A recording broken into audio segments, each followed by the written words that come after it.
entertainment. Brian Wilson, Mary Catherine Ham, today's newsmakers, and you, the Morning Majority. 105.9 FM and AM 630. WMAL.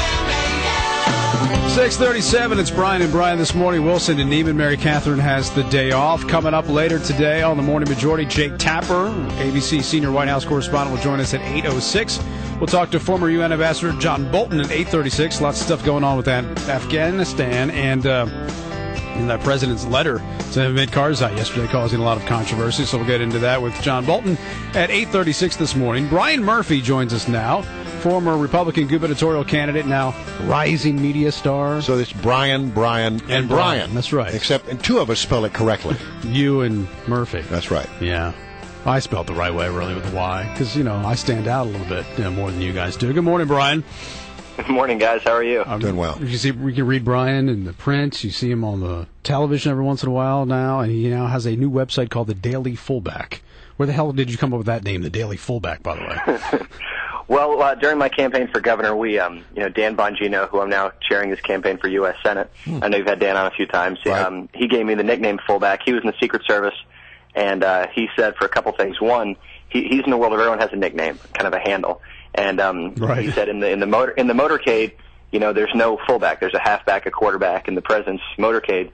And then he also said that, I was doing all the heavy lifting, all the stuff that was pretty unglamorous, but it was highly necessary. And in Maryland, they're kind of standing on principle. So he just gave me the nickname Fullback. And since the campaign, I said, well, what difference can I make? And I thought I could be a stand-up comic, but I didn't quite win that by a celebrity. So but it was great. It was actually, I got a lot of heat for doing that because of the Susan G. Komen, who my godmother had breast cancer. And so I did that. And then I was very excited to find out a month later they, cut funding for Planned Parenthood, that was why I got the heat for it. But anyway, so I started writing a lot, and I said, I'm going to put up my own website.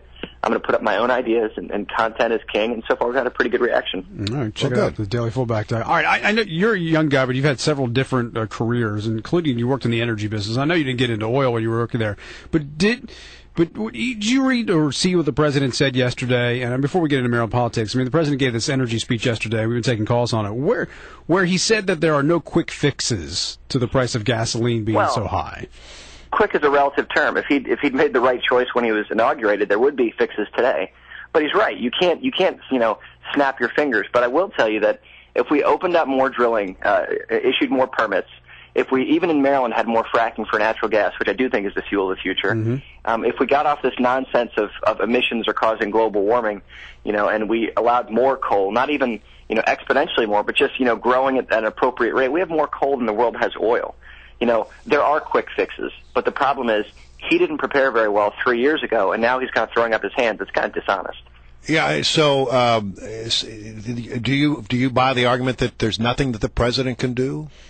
No, of course not. There's everything he can do, but there's just nothing. He is being sincere. There's nothing he can do before this November. But what he can, but what he can do, there's two big. And I'm gonna write I already wrote about this in the Daily Fullback. There's two things that, Governor O'Malley in Maryland and President Obama, he could have, not only approved the Keystone Pipeline, but issued more permits that are kind of on hold right now, encouraged more domestic exploration for natural gas. We have so much oil in the U.S. Just the idea, because we only get about, 15% of our oil from the Middle East now anyway. Just the idea, if the president comes out and says, we're going to take this seriously, that would knock $10, $15 off a barrel of crude oil. It really would, because the biggest variable in economics I've found over my life is expectations. Yeah. Even if the economy is going well, if people have the expectation it's not, they get nervous. If people have the expectation, and President Obama is sincere and says, I'm going to encourage exploration, it would affect the entire petroleum complex, and it would be a great thing. Right. And, by the way, we need to build more distilleries in this country, and that's something being held up by the EPA as well. Well, the current governor of Maryland thinks that what we need to do when gas prices are going to $4 or $5 a gallon is that we need to increase the state tax on gasoline and impose a sales tax. What do you think about that, Brian?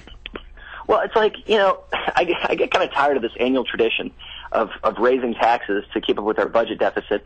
It's like playing budget deficit whack-a-mole. Mm-hmm. And it makes me wonder, what's the real problem? Since O'Malley took office, his budget's grown by about 20%. We're now at about $36 billion. But what's the real problem? The real problem is there's no serious commitment to balance our budget and keep it in line with the economy's growth. We grow at more than the rate of inflation, and if we just grow at the rate of inflation, we'd be $1 billion smaller budget. No need for tax increases. Oh. But every year they come back. But every year they come back. But Brian, they say, "Oh no, there's just no place to cut." What do you say to that? Yeah. Well, it's like, listen, in my family, my wife does the grocery shopping. Sometimes I do, but I'm not very good at it. But sometimes my wife does the grocery shopping. Think of it this way: if my wife spends $1,000 a month on groceries, we got 4 young kids. She spends $1,000 a month. If I say, "Honey, we have to cut, $10, $20," and she doesn't show me any receipts, she says, "You know what? There's nothing I can do. In fact, I'm going to have to raise it by $100. And I say, well, okay. I mean, that's the way our governor looks at this. You go to every one of our 11 line items: transportation, public safety, natural resources, even our public debt. Everything just keeps growing. And he doesn't even look at them and say, well, I found that we could save even this, $100 million, which, doesn't sound like a lot of money, but it's a lot of money on this group. We're just the rate of growth, and there's no commitment to take it seriously. And there's the voters don't really seem to care. But I think after a while, well, that's what I was going to get to. All right, I mean, there was a Gonzales poll out there that said 75% of Marylanders are against a 6% sales tax on the gas tax. Is there any hope that this could lead to Republican gains in the state if 75% of Marylanders are against this? Oh, absolutely, absolutely. I think that and that's why I think Dan can win in U.S. Senate against Cardin, because it's a national race, but it's the same thing. We get a lot of Democrats, but they're not stupid. They can do the math. And, I used to be a Democrat. Ronald Reagan was a Democrat. Rick Perry was a Democrat. Just because people are registered as a Democrat doesn't mean they can't do math, and doesn't mean they want to pay more and more to get less and less. And so we just have to make a compelling argument. Why does the cost of government keep going up? How come cell phones are cheaper, cars get more mileage, energy's more efficient? Everything gets cheaper except our government. Why does it not get cheaper? And if we can, with a straight face, be the adults in the room, which I think we should be, and we've already got the majority of the county executive positions in Maryland are Republicans. We're getting gains every day. The registration might not show it necessarily right now, but if we keep making the compelling argument, look, the budget's not going to get fixed this way. And it's like, Tim Geithner, what do you say to Paul Ryan? We don't have a plan, we just don't like yours. Yeah. I mean, that's Governor O'Malley. He says, well, I don't really have a plan, but I just don't like what Murphy's saying. I don't like what 75% of Marylanders are saying. We just got to keep raising the taxes. And I said, okay, well, didn't we already have this dance in 2006 with the special session?